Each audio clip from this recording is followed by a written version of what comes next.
The United States is waging a massive cybersecurity strategy, and who is it aimed at? In March 2023, the Biden administration released a new U.S. cybersecurity strategy, in which it becomes clear from the very third page against whom this aggressive strategy is directed. The governments of China, Russia, Iran, North Korea, and other authoritarian states with revisionist intentions are aggressively using advanced cyber capabilities to pursue goals that are contrary to our interests and widely accepted international norms. Their reckless disregard for the rule of law and human rights in cyberspace threatens U.S. national security and economic well-being, it said. It goes on to say, the strategy seeks to build and strengthen cooperation around 5 axes. 1. Defending critical infrastructure. 2. Disrupting threat actors. 3. Shaping market forces to promote security and resilience. I wonder what that means. 4. Investing in a resilient future. And 5. Forging international partnerships to achieve common goals.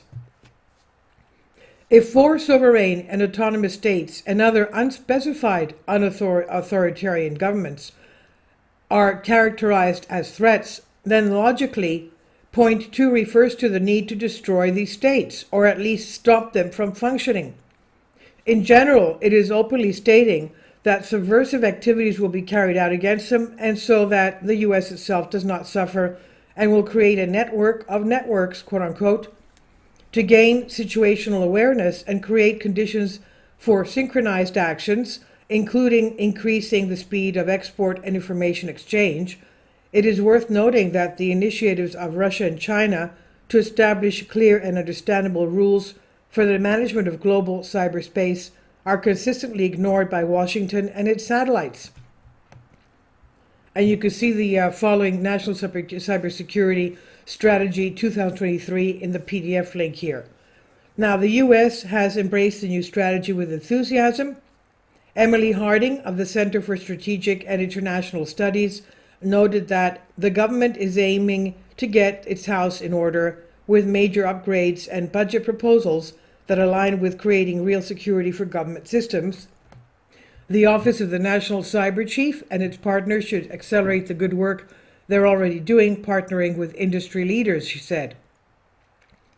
Of course, the imperatives of the new strategy are based on certain facts, and the publication of this strategy was preceded by the annual report of the U.S. intelligence community published in February 2023. And you can see the following PDF ATA 2023 unclassified report. And it also talks about threats from Russia, China, Iran, etc. Quote, China represents perhaps today's broadest, most active and persistent cyber espionage threat to U.S. government and private networks. Iran's growing expertise and willingness to conduct offensive cyber operations make it a significant threat to network and data security of the U.S. and its allies. North Korea's cyber program poses a sophisticated and flexible espionage, cybercrime, and attack threat. Pyongyang likely has the expertise to cause temporary, limited disruptions to some critical infrastructure networks and to disrupt business networks in the United States. North Korea's cyber program continues to adapt to global cybercrime trends, conducting cryptocurrency heists, diversifying into financially motivated cyber operations, and continuing to leverage advanced social engineering techniques. Globally, the malicious use of digital information and communications technologies by foreign governments will become more widespread, automated, targeted, and sophisticated in the coming years, threatening to further distort publicly available information and possibly overwhelm efforts to protect digital freedoms.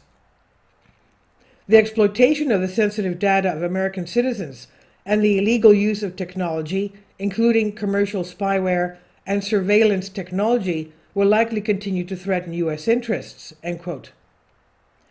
The release of several publications and reports in February 2023 about the year of the war in Ukraine should not be overlooked, among which many focus on cyber attacks, Some IT companies also published their reports and forecasts, quote unquote, up to this time. Google writes about hackers with ties to the Russian government. The company Graphica reports on manipulations in social Facebook and Instagram networks by Russian state-linked media. Something similar can be found in an entity called the Coalition, quote unquote, to Safeguard Democracy, whose leadership includes neoconservative William Kristol and former U.S. Secretary of Homeland Security Michael Chertoff. However, the report also mentions China's role in spreading pro-Kremlin narratives. The Atlantic Council, a NATO think tank, also published a similar report around the same time period, in which the Western media controlled by the neoliberal oligarchy began to refer to it as friendly. Of course, this is no coincidence. The publication of the studies, quote unquote, was synchronized to achieve a more effective synergy in the media space. The chain reaction of articles and reports from one to another as valid sources, quote unquote, created a chain effect aimed at discrediting Russia once again. And this is an old trick, but using the advantage in the global information environment due to the control of certain international news agencies and the social networks themselves, the collective West, or rather the economic and political groups in the USA, are trying to impose fabricated information to their citizens. Although some companies have prepared the public opinion well in advance, for example, Microsoft released a similar project in December of 2022. In this context of information dumping and distortion, the Intelligence Community Report and the new White House strategy, we should pay attention to the U.S. Department of Defense budget for 2024. It includes, for the first time, a request from the Cyberspace Administration of the U.S., which assumes all fiscal powers and resources for entities conducting cyber operations. It seeks $332.6 million for the headquarters operations and maintenance, $129 million for supplies, and $1.1 billion for research, development, and testing and evaluation.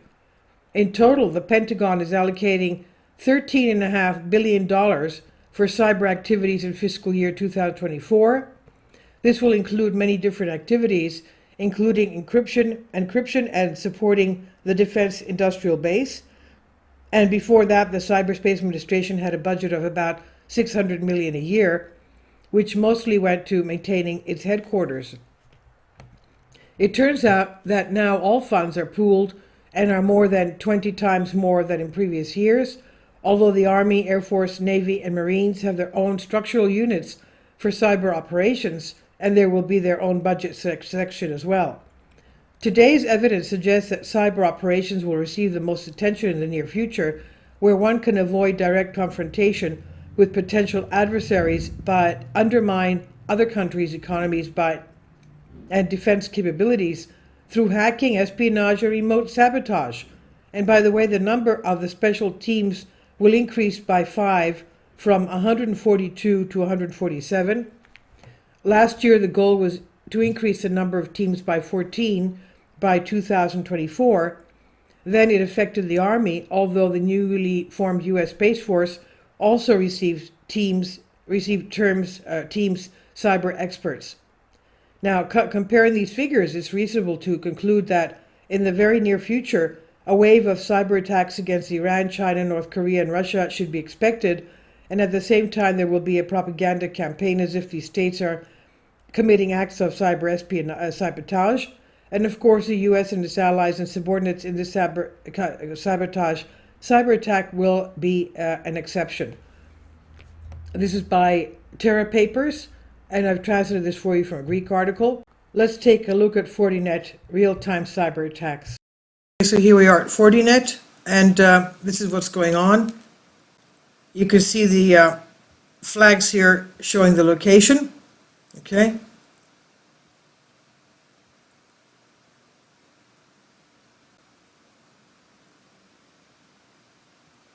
Okay, they're going from the States to where? To China, right here. Okay. That's around Poland. That's Switzerland. And they're coming back from, where is this place? That's China going into Indonesia. China going to the United States. California. China. Ooh, look at that. Look at that. Look at that. That must be Belarus. Not Belarus, but Kaliningrad. Okay. The Russian state of Kaliningrad. And that's going to Ireland. Why? What's that? Why is that? Mexico attacking. Even Mexico attacking. Why is... Okay, I shouldn't be laughing. Okay, you can see most of the activity is within the United States. But again, you don't know who they are. They could be sleeper cells, right? Sleeper cells in the United States. Look at this. There's not that much activity today. I'm very surprised. Coming from Haiti, and we saw some from Haiti. What is this? This is coming from Brazil. Okay. Brazil, there you go. You can see, you saw Brazil there. Okay, China, United States, Japan, Korea. I'll leave a link below for you for this. This is nice to sit as you're having a couple of sips of your tea or coffee to see what's going on. Even London is attacking Washington. That was London attacking Washington. That's crazy. Okay, please leave your comments. And what was that? That was coming out into, I didn't see that. Netherlands. Okay. A lot of activity. Most of the activity is in the United States. But there's not that much activity today. Usually, oh, somebody went into Russia. Okay. Please leave your comments, and thank you for your support. Please support my Patreon account. The daily posts are 5 videos daily, and they are totally different from what I have on my YouTube channel. Thank you so much for your support, and that you find all my content so interesting. You'll find the Patreon account details in the description box below.